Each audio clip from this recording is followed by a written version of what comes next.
PM બંદોબસ્ત દરમિયાન નીલગિરી ground ખાતે ગુમ થયેલ દિવ્યાંગ બાળક, સગીર વયની 2 બાળા તથા વયોવૃદ્ધ 2 મહિલા તેમજ 2 પુરુષો મળી કુલ 7 માણસોને ડોમના તથા પોલીસ સ્ટેશન વિસ્તારના સીસીટીવી ફૂટેજના આધારે તપાસ કરી ગણતરીના કલાકોમાં શોધી કાઢતી લિંબાયત પોલીસ.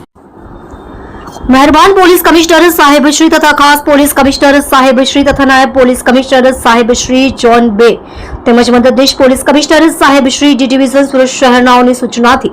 તેમજ પોલીસ ઇન્સ્પેક્ટર એન.કે. કામળિયા સાહેબનાઓની સૂચના તથા માર્ગદર્શન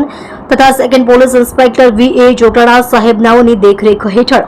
સર્વેલન્સ સ્ટાફના પોલીસ સબ ઇન્સ્પેક્ટર ડી.આર. ઓડેદરા તથા સર્વેલન્સ સ્ટાફના આજ રોજ તારીખ 7/3/2025 ના રોજ માન્ય વડાપ્રધાન સાહેબ શ્રીનાઓ અત્રેના સુરત શહેર લીંબાયત નીલગિરી ગ્રાઉન્ડ ખાતે ગરીબ કલ્યાણ યોજના બાબતે જાહેર સભામાં આવનાર હોય, જે ગ્રાઉન્ડ ખાતે હજારોની સંખ્યામાં લાભાર્થીઓ આવેલ હોય, જે સભા સ્થળ પરથી દિવ્યાંગ બાળક, 2 વયોવૃદ્ધ મહિલા તથા 2 પુરુષો તથા સગીર વયની 2 બાળાઓ ગુમ થયેલ હોય, જેને શોધી કાઢવા સારું સર્વેલન્સ સ્ટાફના માણસોની search team, CCTV camera team, human resources team, social media અને ટેકનિકલ વર્કઆઉટની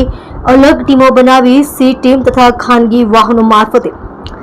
બંદોબસ્ત પૂર્ણ થયા બાદ ગુમ થયેલ 7 વ્યક્તિઓને શોધવા માટે લિંબાયત નીલગિરી ગ્રાઉન્ડ ખાતે લગાવેલ ડોમમાં તથા લિંબાયત પોલીસ સ્ટેશન વિસ્તારમાં તથા ગોડાદરા પોલીસ સ્ટેશન વિસ્તારમાં તથા ડિંડોલી પોલીસ સ્ટેશન વિસ્તારમાં આવેલ અલગ અલગ જગ્યાએ કુલ્લે 400 થી વધુ સીસીટીવી કેમેરા ચેક કરી ફૂટેજના આધારે સવારના 5 વાગ્યા સુધી વર્કઆઉટ કરી ગુમ થયેલ દિવ્યાંગ છોકરો વિજય અરુણ દુબે તથા વૃદ્ધ મહિલા દક્ષાબેન ગમન લાપસીવાળા ઉંમર વર્ષ 71, ગીતાબેન રાઠોડ ઉંમર વર્ષ 60 તથા વૃદ્ધ પુરુષ નરોત્તમભાઈ અનુપભાઈ રાઠોડ ઉંમર વર્ષ 72 તથા રાજુભાઈ પુન્યાભાઈ વસાવા ઉંમર વર્ષ 75 તથા સગીર વયની 2 બાળા તથા 2 બાળાઓને સહી સલામત શોધી કાઢી ગુમ વ્યક્તિઓનું પરિવાર સાથે મિલન કરાવ્યું હતું અને તેઓની સાથે કોઈ ગુનાહિત ઘટના બનેલ ન હોય, જેઓ તમામને તેમના વાલી વારસને સોંપી પ્રશંસનીય કામગીરી કરેલ છે.